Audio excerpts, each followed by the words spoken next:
Olá, seja muito bem-vinda a mais um episódio do podcast Cuidado do Alto. Um momento especial para olharmos para dentro sem tirar os nossos olhos do alto. Hoje nós vamos continuar o nosso estudo em livro de Provérbios. Então, hoje, dia 26, vamos ver Provérbios 26. Hoje o Senhor quer nos apresentar algumas formas que a preguiça ela vem e ela é inserida na nossa rotina, tornando a nossa vida menos produtiva. E a gente vai já entender melhor o que é isso, porque você pode dizer assim, Grace, mas minha vida é assim, eu faço um monte de coisa durante o meu dia. E eu acredito que você faça muitas coisas mesmo durante o seu dia. Mas a gente vai entender algumas formas e algumas até distorções cognitivas que a gente chama, né? Que nada mais são do que alguns pensamentos que não estão funcionando de forma a colaborar, e aí pra gente que é cristã, a colaborar para o reino de Deus, né? A colaborar para que nós sejamos a mulher que Deus quer que nós sejamos, para que nós cuidemos do que Deus quer que nós cuidemos e demos atenção àquilo que Ele coloca nas nossas mãos. Então, ele traz nesse provérbio alguns alertas, alguns cuidados que a gente precisa ter, que muitas vezes a nossa mente, ela acaba nos levando para alguns caminhos que parecem tranquilos, parecem até produtivos, parecem até ser bom, mas a gente vai perceber que no fundo, podem nos enrolar nossa vida, nossa rotina e nos afogar no meio da preguiça. Então vamos lá. A primeira coisa que a gente percebe no verso 13, diz assim: preguiçoso diz, lá está um leão no caminho, um leão feroz, rugindo nas ruas. A gente percebe aqui um pensamento de aumento de perigo. Dentro da psicologia, a gente chama de catastrofização, que nada mais é a gente olhar para um desafio, para uma situação e colocar uma lente de catástrofe, né? Aumentar a intensidade daquilo. Às vezes pode ser um desafio comum, diário, né? De que nós temos. Às vezes uma noite mal dormida, às vezes uma comida que você esqueceu de tirar para congelar, às vezes uma gripe, né? Um filho gripado, ou qualquer outro desafio que faz parte da nossa vida acontecendo, né? E são desafios que vão acontecer, fazem parte da vida. Só que a gente acaba colocando um peso demasiado nisso, né? Acaba dizendo assim, nossa, mas é um leão muito grande, ele é feroz, ele tá rugindo, parece assim algo que é impossível, vai acabar meu dia. E muitas vezes, quando a gente coloca esse peso nesse ou nessa questão que muitas vezes afeta a nossa rotina, o nosso dia, que ele deixa de ser aquilo que a gente planejou, né? E a gente precisa ter um olhar de mais cuidado em alguma área, acaba pesando muito aquilo e muitas vezes a gente acaba de fato pecando, né? Porque aquilo ali é como se de fato ele tomasse conta do nosso dia, roubasse a nossa alegria, né? Daquele dia. E a gente acaba sendo afogada por aquele desafio que às vezes são desafios simples, que vão acontecer. E a gente precisa colocar a proporção certa e não a proporção catastrófica. Porque senão a gente acaba entregando nosso dia para os problemas e para os desafios. Sim, é um problema, mas a gente precisa entender e ter clareza de que isso aqui tem uma solução. Isso aqui eu posso ajustar minha rotina, meu dia. Talvez eu não vá fazer tudo que eu tinha planejado para fazer. Talvez então a gente tem que começar a olhar com um olhar de solução e não de catástrofe, não de aumento de perigo. Porque tudo isso faz a gente... São pensamentos que informam o nosso cérebro de que nós estamos em perigo, de que não tem solução. E isso aí é porta aberta para a ansiedade. E a ansiedade só quer um pezinho para paralisar nosso dia, para nos paralisar, para atrasar a nossa vida e nos impedir de ser e viver tudo que Deus tem para nós. Então, esse é um primeiro alerta. O primeiro cuidado que a gente tem que ter. Será que nós estamos colocando um peso demasiado para problemas que, de certa forma, são simples? Vamos pensar sobre isso? O quanto que a gente está exagerando o fato de, poxa, eu não dormi direito essa noite, poxa, algum problema que aconteceu, o pneu do carro furou e aquilo dali vira uma catástrofe para você, aquilo dali é um super gigante, parece que o seu dia acabou naquele momento. E aí você passa o resto do dia estressada, você peca porque você está irritada, você peca com a ira, de diversas outras formas. que vão desagradar o coração de Deus. Então, sem a gente perceber, a gente pode estar colocando um peso demasiado em desafios diários, que são reais, são a vida acontecendo, são as aflições que Deus já tinha nos alertado que teríamos e que muitas vezes a gente está enxergando como uma grande catástrofe que vai dominar o nosso dia, nossa vida, um grande leão no nosso caminho que está rugindo, que vai nos devorar, e a gente é dominado por essas emoções.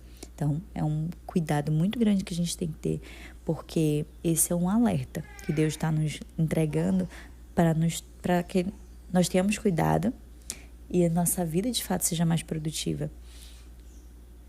Um segundo ponto está no próximo verso 14, que diz assim: como a porta gira em suas dobradiças, assim um preguiçoso se revira em sua cama. Aqui a gente aprende sobre alguns movimentos. Imagina uma dobradiça. A porta, ela se movimenta, está em movimento, abre e fecha, mas ela não sai do lugar. Existem movimentos inúteis. Existem muitas vezes movimentos que fazem com que a gente gaste energia, mas que a gente não saia do lugar. Como ficar girando na cama. Talvez você não esteja passando o dia deitado, imagino eu, revirando de um lado para o outro da cama. Mas talvez a gente tenha gastado nosso tempo fazendo movimentos inúteis. Sabe, assim, algumas tarefas bobas, desnecessárias, ou até distrações. A gente passa muito tempo olhando a receita que eu vou fazer hoje. E aí a gente gasta meia hora do nosso dia procurando receita, até 2 horas olhando vídeo na internet, pensando em que receita eu vou fazer, para no final fritar um ovo, porque eu gastei tanto tempo olhando que não deu tempo de fazer a receita. Entende? Então, algumas tarefas que são bobas, eu passo horas escolhendo a caneta que eu vou usar para fazer meu estudo. Passo horas escolhendo. Aqui em casa a gente é muito engraçado, porque eu não sou muito fã de filme, né? De TV, assim, de ficar assistindo filme. Então, eu passo muito tempo a escolher. Eu passo mais tempo a escolher do que assistindo. Às vezes eu nem assisto o filme todo. Fico um tempão só escolhendo. Então, assim, às vezes eu já sei como vai ser a novela, né? De ficar escolhendo filme, passando. Que eu prefiro nem pegar no controle e nem começar. Então, às vezes, a gente faz esses movimentos que são desnecessários. A gente perde tempo da nossa vida fazendo coisas que a gente poderia muito bem se planejar antes, talvez fazer um cardápio da semana, né? Então, usar outras estratégias para que a gente não perca tempo com tarefas bobas. O tempo que a gente perde, por exemplo, escolhendo roupa no armário, gente. Eu tenho um hábito de... Se passo 2, 3 meses, olha a roupa ali, não sou pessoa que tem um guarda-roupa gigantesco de roupa. Mas eu não fico com roupa que eu não estou usando. Se eu já estou uns 3, 4 meses que eu não uso aquela roupa, é porque eu não estou mais a fim de usar ela, ou porque ela não cabe em mim, ou porque ela não está mais caindo bem, ou porque eu não quero. E se eu não quero, eu vou tirar ela do meu guarda-roupa, porque só está ocupando o espaço. Entendeu? Então, quando as roupas começam a ficar muito tempo lá, sem eu usar, eu dou prioridade para deixar no meu guarda-roupa aquilo que eu estou usando de fato. Então, a gente gasta um monte de tempo olhando, isso aqui eu não quero. E toda vez a gente tira aquele monte de roupa que a gente não usa há meses. Vamos tirar ela do nosso guarda-roupa. Sabe esses pequenos detalhes que são movimentos inúteis, tarefas bobas, desnecessárias, ou às vezes distração mesmo, ficar rolando no feed, né? Ficar, às vezes, até ouvindo música, escolhendo alguma coisa para ouvir, para assistir, enfim. E aí a gente fica horas no Instagram, nas redes sociais. Então, gastar tempo. Ou então, uma outra coisa também que é movimento inútil, querer resolver o problema dos outros. Querer mudar os outros. Querer ficar gastando tempo pensando no problema dos outros, falando do problema dos outros, falando da vida dos outros. Gente, você não tem impacto nenhum nisso, você não pode mudar nada. Se a pessoa não quiser mudar, você não é nem parte do problema nem da solução. E você está gastando seu tempo tentando resolver a vida dos outros. Então, coisa que você não pode intervir. A gente precisa parar de gastar nosso tempo com isso. Às vezes até se preocupando. A gente gasta nossa energia se preocupando com um problema que a gente não tem poder nem para solucionar aquilo dali. E a gente está gastando energia se preocupando, perdendo tempo com isso. Outra coisa que faz a gente fazer movimentos inúteis, a gente precisa aprender a dizer não. Porque fazer coisas boas, que são interessantes, que são às vezes até importantes, mas que não cabem necessariamente naquela nossa semana, ou só vai nos sobrecarregar. Por quê? Porque a gente disse sim para coisas que a gente deveria dizer não. A gente precisa aprender a dizer não, precisa entender e ter clareza das nossas prioridades. Às vezes a gente faz isso por medo de desagradar.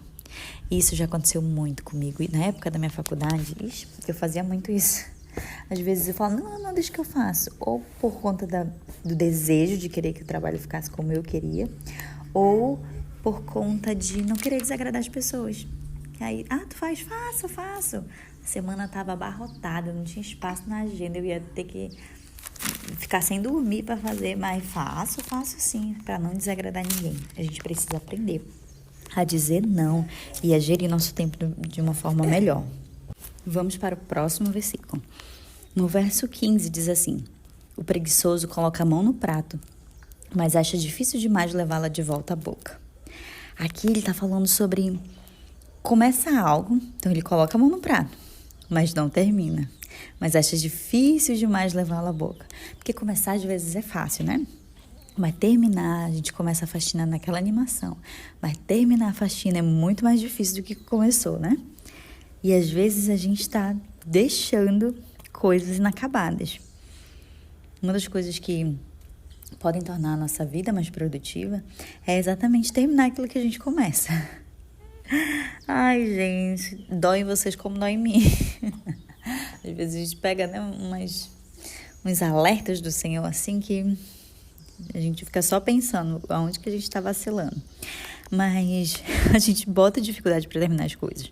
Aí a gente começa a criar várias desculpas para não finalizar. Poxa, mas é porque aconteceu isso, aconteceu Y, aconteceu aquilo dali, aconteceu... E aí a gente nunca termina. E aí a gente cada dia dá uma desculpa diferente. A gente não finaliza. A gente começa algo e somos desanimadas pelas dificuldades. Porque vai ter dificuldade, não vai ser simples mesmo. Terminar não é simples. Mas a gente precisa exercitar. A gente precisa praticar essa verdade. De terminar, de finalizar aquilo que a gente começa. Tudo. Eu comecei a arrumar um armário. Vou terminar. Eu sei que dependendo da sua realidade, por exemplo, a realidade aqui é com crianças pequenas. Nem sempre eu consigo começar uma atividade e terminar no tempo que eu desejava. Então, vai ter interrupções, né? Se as crianças não estiverem todas dormindo, vai ter interrupções, vai ter desafios, né? A gente não vai conseguir, não é aquele cenário ideal de que vai estar tudo certo, é só precisa de força de vontade. Não, a gente precisa de organização, a gente precisa de determinação e precisa decidir. Comecei, eu vou terminar. Então, vamos dar inclusive agora que eu tô administrando aqui, entretendo meu menorzinho, porque um tá dormindo e o outro tá aqui entretido, para poder ficar silencioso e eu conseguir gravar esse podcast para vocês. Então, a gente precisa, né, ser inteligente, sabe, procurar formas e estratégias de conseguir a gente terminar aquilo que a gente começou. Não é fácil, eu sei, gente. Então, pense agora aí, o que Deus está incomodando você, de coisas que você precisa desenvolver mais, praticar mais, essa questão de terminar aquilo que você começa. Então, vamos lá vencer essas dificuldades para tornar a nossa vida mais produtiva para o Senhor. Vamos para o próximo agora. E o último é no verso 16, que diz: o preguiçoso considera-se mais sábio do que 7 homens que respondem com bom senso. Aqui a gente percebe por trás aquela ideia de eu não preciso, sabe? Que o que sustenta isso é o orgulho, né? Então, o preguiçoso, ele considera-se mais sábio do que 7 homens que respondem com bom senso. Então, aqui é aquela postura de, não, eu acredito que eu não preciso disso, não. Eu já sou boa. A minha semana já está bem produtiva. Eu faço várias coisas. Eu não sou preguiçosa. E aqui a minha ideia não é dizer que você é preguiçosa, tá? É exatamente a gente tomar cuidado. Porque, às vezes, a gente entende a preguiça como uma pessoa que não faz nada. Mas, às vezes, a gente está fazendo muita coisa, mas não de forma inteligente, né? E aí, a gente precisa tomar cuidado. Então, essa ideia de que não, já sou boa, já estou trabalhando bastante, já estou fazendo bastante. Orgulho. Deus quer nos confiar certas coisas que às vezes a gente acredita que não cabe na minha agenda, não cabe na minha rotina, não é possível. Engraçado que quando o Senhor colocou no meu coração esse projeto do podcast, eu dei muitas desculpas. Nossa, eu fiquei muito como Moisés, sabe? Falei, Senhor, quem sou eu? Senhor, eu só tenho ideia, eu tenho 2 crianças pequenas. Só tenho ideia de como é a minha rotina. Só tá entendendo pra quem sou eu? Então, assim, depois de eu dar muitas desculpas, o Senhor, pacientemente, com seu amor e sua bondade, me responder e dizer, só obedeça, minha filha. Eu quebrei esse orgulho, né? Porque a gente fica nessa e por trás dessa postura, o que a gente está dizendo para o Senhor? Eu quero que a minha vontade seja feita, né? Eu tô tentando convencer Deus de que a minha vontade seja feita, porque eu acredito que a minha vontade é melhor do que a de Deus. Isso é orgulho, acreditar que a minha vontade é melhor do que a de Deus. E a gente precisa sondar o nosso coração, orar a Deus para que Deus, Senhor, sonde o nosso coração e nos mostre o que está dentro do nosso coração. Porque muitas vezes é essa postura de orgulho, de que não, já estou fazendo bastante, não dá, porque a minha rotina é intensa, já estou fazendo demais, trabalho demais, eu faço demais. E muitas vezes a gente está sustentando esse discurso de não, eu estou na correria, minha vida é uma correria, minha vida é uma correria. E sem perceber, essa postura reflete preguiça de assumir, por conta do orgulho, coisas que o Senhor quer que a gente faça e que a gente fica justificando. Então, a gente precisa tomar muito cuidado com isso. Então, Deus quer nos confiar, né? Às vezes, a nossa rotina está muito ocupada, mas está disfuncional. Será que a gente não precisa rever? Eu tenho testado várias formas. Aqui, eu tentei por um momento no início do ano no papel, né? Para organizar minha semana e tudo mais. Porque a gente precisa de organização. É inevitável. Eu não sou uma pessoa naturalmente organizada, sabe? Que gosta de agenda, de tudo, os mínimos detalhes. Não, eu gosto de um mínimo de ordem, mas não sou tão detalhista a esse ponto. E com 2 filhos eu percebi que eu precisava ser um pouco mais, precisava ser mais. Precisava quebrar esse orgulho e entender que não sou o suficiente, não preciso de mais, não sou tão sábia não nessa área. Então eu preciso tomar cuidado. E a gente precisa ir atrás, buscar, procurar formas, como que eu posso organizar melhor minha semana, como que eu posso... não consegui na agenda escrita, vou tentar no online. E aí parar de... porque eu não sou da tecnologia. Sim, mas eu vou testar, eu vou tentar. A gente precisa estar comprometida para termos uma semana produtiva, não para terminarmos o dia e dizermos, fiz tantas atividades, mas para que a nossa rotina funcione de modo que agrade o coração de Deus, de modo que não nos consuma e nos estresse a ponto de a gente passar o dia pecando contra o Senhor. A semana foi super produtiva, fez várias coisas, inclusive desagradei a Deus, né? Então a gente precisa tomar muito cuidado com isso. E fazer com que nossa semana seja funcional, caiba tudo aquilo que o Senhor quer que nós cuidemos, da forma que Ele quer que nós cuidemos. Às vezes, o que a gente vai precisar é, na verdade, inserir coisas a mais. Por exemplo, às vezes, inserir minutinhos de atividade física, um treininho na internet, fazer um exercício, um alongamento, alguma coisa, pode tornar nossa semana muito mais produtiva. Parece loucura que eu vou inserir mais uma coisa numa agenda que já está lotada, mas isso vai me dar mais energia para produzir mais e melhor, para agradar o coração de Deus. Então, às vezes é uma vitamina, às vezes é dose de autocuidado, às vezes é nos reabastecer nele, para então abraçarmos o que Ele tem para nos entregar. Se esse episódio edificou sua vida, deixa aqui a sua avaliação, compartilhe com as amigas e nos vemos até amanhã. Um abraço.